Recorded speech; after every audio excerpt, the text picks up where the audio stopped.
وہ وہی غرور ان کو کھائے جاتا ہے. چنانچہ اس نے کہا کہ میں بچ جاؤں گا، آپ فکر نہ کریں، میں بچ جاؤں، میں پہاڑ پہ چڑھوں گا. پانی اتنا کہاں جاتا ہے؟ ظاہر یہی سوچ ہوگی کہ اتنا اونچا پانی کہاں جائے گا. پہاڑ کی بلندی، اس کی چوٹی پہ، سآوی الی جبل یعصمنی من الماء، میں پہاڑ کی چوٹی پہ چڑھ جاؤں گا، پانی سے بچ جاؤں گا. حضرت نوح علیہ السلام نے اس وقت بھی سمجھایا، سنو، لا عاصم اليوم من امر اللہ کے حکم سے آج کوئی بچانے والا نہیں ہے، الا من رحم، بس اللہ کی رحمت جس پہ ہو جائے وہی بچ سکتا ہے. باقی تم سوچو کہ پہاڑ بچا لے گا یا اور کوئی چیز بچا لے گی، کوئی چیز نہیں بچا سکتی ہے.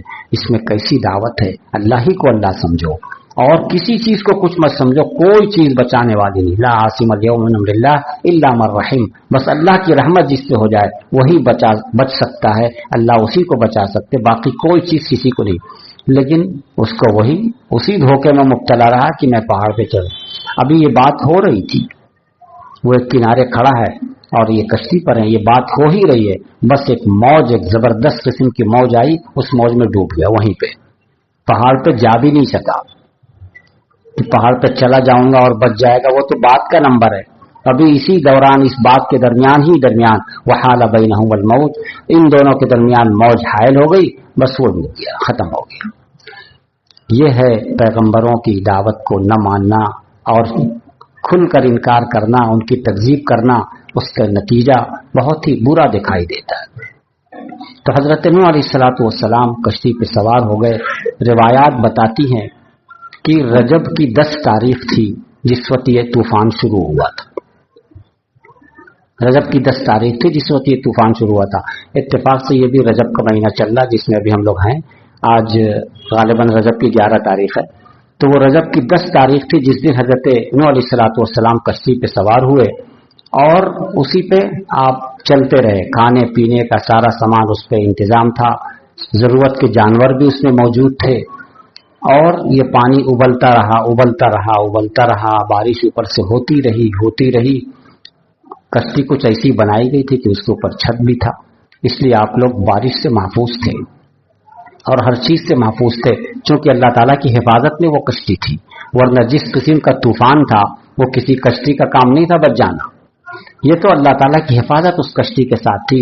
روایات میں یہ بھی آتا کہ وہ کشتی چلتے اس علاقے تک پہنچ گئی جہاں خانہ کعبہ ہے. اللہ تعالیٰ نے خانہ کعبہ کو حفاظت سے رکھا. اس خانہ کعبہ کو اللہ تعالیٰ نے اتنا بلند کر دیا کہ ہر چیز ڈوب گئی، خانہ کعبہ نہیں ڈوبا، اسی طرح صحیح سالم رہا، بغیر ڈوبے رہا. اب کشتی جب وہاں پہنچی تو کشتی نے بھی اس کا طواف کر لیا 7 مرتبہ. یہ سب روایات میں اپنی طرف سے کہانی نہیں سنا رہا ہوں آپ کو. تو یہ سب اللہ تعالیٰ کی حفاظت اور اللہ تعالیٰ کا خاص انتظام ہے کہ اللہ تعالیٰ ایمان کو، ایمان والوں کو اور خانہ کعبہ کو، اپنی چیز کو کس طرح بچاتے ہیں، کس طرح اس کی حفاظت فرماتے ہیں. اس کے بعد پانی جب گھٹنا شروع ہوا تو جودی پہاڑ، جس کا قرآن میں ذکر ہے کہ یہ کشتی اس جودی پہاڑ پہ جا کے لگی اور پھر اور پانی دھیرے دھیرے کم ہوتا چلا گیا. اللہ تعالیٰ کا حکم آیا تھا زمین کو کہ یا ارض ابلعی ماءک، اے زمین تم اپنے پانی کو نگل لو، واپس لے لو. آسمان کو حکم ہوا کہ آسمان اب تم برسانا چھوڑ دو. تو زمین نے تو اپنا پانی جتنا ابلا تھا سب نگل لیا. آسمان کے جتنے پانی تھے، آسمان تو برسانا بند کر دیا، لیکن جتنا پانی برس چکا تھا فرمایا جاتا ہے کہ انہی پانی سے یہ دریا، یہ سمندر، یہ ساری چیزیں بن گئی. ورنہ اس سے پہلے کہاں دریا اور کہاں سمندر تھے. جو ابھی تک چل رہا، بارش ہوتی رہتی، وہ دریا بڑھتا ہے پھر کم ہوتا ہے، پھر بڑھتا ہے پھر کم ہوتا ہے، یہی چل رہا ہے. تو یہ سب سے پہلی کشتی ہے اور یہ پہلا طوفان نوح ہے. اس مدت میں، جتنی مدت تک حضرت نوح علیہ السلام پورے ایمان والوں کے ساتھ اس میں رہے، پھر بارش کم ہوئی، پانی کم ہوا، کم ہوتے ہوتے ہوتے بالکل جب ختم ہوا تو وہ اس میں تقریباً 6 ماہ گزر گئے. تب جب آپ زمین پر اتر رہے ہیں کشتی سے تو اس وقت محرم کی 10 تاریخ آ چکی تھی.